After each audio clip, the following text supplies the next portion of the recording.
यालाच म्हणतात नजरहटी आणि दुर्घटना घटी. असं काहीसं आज माझ्यासोबत झालेलं आहे. काय झालं ते तुम्हाला व्हिडिओमध्ये समोर कळेलच.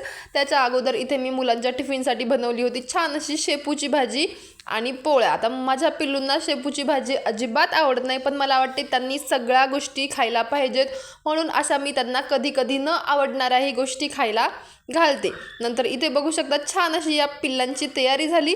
असे तिघही दाटणी वाटणीत बसले गाडीवर आणि छानपैकी शाळेत निघाले. आता हे शाळेत गेल्यानंतर आपली बाकीची कामं सगळी आवरायची पडतात. आता ते शाळेत जायच्या अगोदर मोठं काम राहते, ते म्हणजे त्यांना छानपैकी शाळेत काढून देणं. हेच आपल्यासाठी सगळ्यात मोठं काम राहते. आता ते गेल्यानंतर आपलं मग दिवसभर चालू राहते. हे राहिलं ते राहिलं, धुणं भांडी स्वयंपाक असं करायचं तसं करायचं, असं आपलं काहीसं चाललेलं राहते. तसंच माझंही मग इकडे मग बाकीची माझी सगळी कामं आवरली होती. किचन ओटा वगैरे क्लीन करून घेतला आणि नंतर इथे बघू शकता पिल्लूंची शाळेतून सुटण्याची वेळ झाली आणि ते आले घरी. आता अगदी 2 वाजता ते घरी येतात.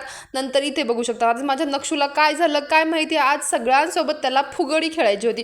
आता अगोदर तर खेळली त्याच्या पप्पासोबत, नंतर इथे त्याच्या दादासोबत खेळली आणि मलाही म्हणते की मम्मा चल आता तुझ्यासोबत पण खेळायचे. तर मला तर एवढं त्याने फिरवलं गरागरा, काही सांगायचं कामच नाही.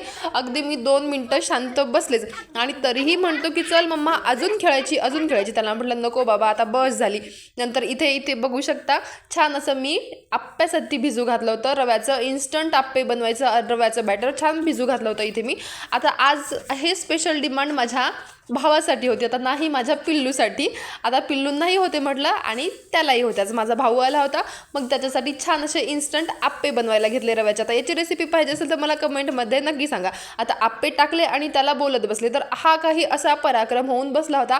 अगदी सगळे आप्पे करपले होते. आता दुसरा घाणा टाकल्यावर नको बाबा म्हटलं इथे उभं राहूनच आप्पे करून घेऊया, नाहीतर हाही घाणा करपून जाईल. म्हणून नंतरच्या वेळेस छान असे इथं उभं राहूनच आप्पे केले, तर काहीसे असे मस्त असे आप्पे झाले होते. नंतर छान असे प्लेटमध्ये सर्व केले आपल्या सॉससोबत आणि त्यांनाही खूप आवडले दोघांनाही. माझ्या भाऊला पण आवडले आणि माझ्या भाऊजीला पण आवडले. आता हे माझे भाऊजी दोघांनाही आप्पे वगैरे दिले आणि नंतर इकडे चाललं होतं मामा भाषेचं काहीतरी गॉसिप करणं. इथे यांचं सगळं झालं आणि नंतर माझा भाऊ निघाला घरी जाण्यासाठी. चला तर मग आजच्यासाठी एवढंच.